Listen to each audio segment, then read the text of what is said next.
Bonsoir. La bourse de Casablanca performe encore aujourd'hui. Le Mazi gagne ce mercredi plus d'1% sous les 10 200 points et 1,13% de progression pour le FTSE 15 à 9000 points. M2M Group tire son épingle du jeu avec cette progression de 4% et près de 4% de repli pour Feni Brossette, plus forte baisse de cette séance. L'arrêt des chantiers et notamment de l'immobilier a affecté lourdement le secteur des matériaux de production. Des producteurs qui reprennent lentement leur activité tout en respectant les normes de sécurité. Des entreprises qui espèrent une reprise rapide et solide du marché de la pierre pour écouler les stocks accumulés et redémarrer leur ligne de production. Reportage Abdullah Dhnouch et Saïd Fakher.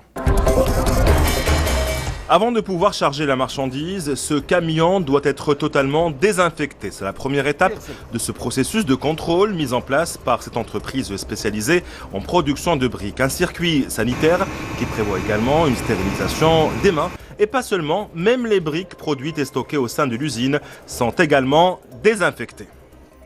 Nous avons instauré des règles auxquelles chacun de nous doit se plier, quelle que soit sa place dans l'entreprise. Je commence d'abord par la prise de température obligatoire à l'entrée du site, aussi bien pour le personnel que pour nos visiteurs. Lavage des mains au gel hydroalcoolique mis à la disposition de tous à l'entrée de l'usine. Bien entendu, le port de masques de protection est obligatoire. Et après un temps d'arrêt, l'activité reprend crescendo. Un opérateur qui espère aujourd'hui une reprise rapide du marché immobilier national pour à la fois écouler les stocks accumulés et augmenter la cadence de production des professionnels qui demandent aujourd'hui un appui de l'État à leur effort de redémarrage. La reprise du secteur du BTP aura des effets certainement d'entraînement sur une grande part de l'économie du royaume et donc sur l'emploi de milliers de salariés. C'est pourquoi le comité de veille économique doit soutenir notre secteur d'activité qui est malheureusement aujourd'hui sinistré par une crise sans précédent. Et au cours de cette période de confinement, près de 60% des chantiers immobiliers ont été à l'arrêt. Les ventes de ciment, principal indicateur clé du marché des matériaux de construction au Maroc, ont plongé de 55% au cours du mois d'avril.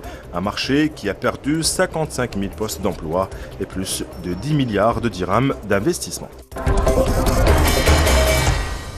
Et les brèves économiques du jour. Dès aujourd'hui, la CGM commence à mener une campagne de dépistage massif en entreprise. Une opération lancée par le patronat sur haute instruction de Sa Majesté le roi Mohammed VI. Et ceci en coordination avec le ministère de la Santé et le ministère de l'Intérieur et qui concernera les employés du secteur privé. Elle vise à limiter le risque de propagation du virus en milieu professionnel et de garantir une reprise d'activité sécurisée et sereine. Ainsi, toute reprise ou poursuite d'activité est désormais conditionnée à la participation à cette campagne de dépistage massif. Et faute d'une pluviométrie suffisante, la saison céréalière s'annonce chétive. La production céréalière au Maroc s'est établie jusqu'à présent à 5,7 millions de quintaux seulement, soit 19% de la récolte globale prévisionnelle en 2020. Une situation expliquée également par une baisse de 42% de la production de la superficie cultivée. Et avec cette reprise de l'économie marocaine, le marché obligataire s'anime ces derniers jours. C'est le cas notamment d'Afriqiya Gaz qui vient de procéder à la réalisation d'une émission obligataire par placement privé pour un montant de 600 millions de dirhams, de quoi lui permettre de diversifier ses ressources de financement, la réduction du coût de la dette et le financement de projets futurs. Idem pour Maghreb Oxygène qui vient de lever une émission obligataire par placement privé de 100 millions de dirhams. Un coup d'œil sur l'actu économique africaine et ce coup de pouce au secteur privé sénégalais. La Société internationale islamique du financement du commerce vient d'approuver un financement Mourabaha de 8 millions d'euros au Sénégal. Une ligne de crédit qui vise à soutenir les opérations de financement du commerce du secteur privé sénégalais. Un Mourabaha qui devrait concerner 1000 salariés dans les secteurs de l'alimentaire et la distribution. Et cette crise du Covid-19 a fragilisé davantage le système bancaire kényan.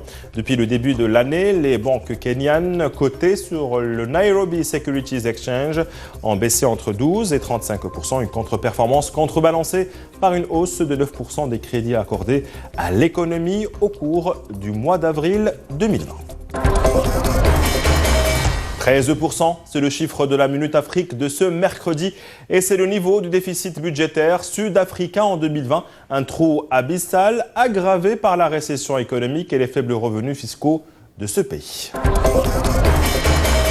Et après avoir franchi la barre des $40 portée par une prolongation des coupes de production, le pétrole broie du noir de nouveau. Le baril a perdu aujourd'hui 1% de sa valeur pour s'approcher des $39. En effet, les investisseurs restent dans l'expectative, dans l'attente de connaître le niveau des réserves américaines de brut. Ils demeurent en revanche optimistes quant à une hausse des cours dans le sillage d'une reprise de l'économie mondiale post-Covid. À demain.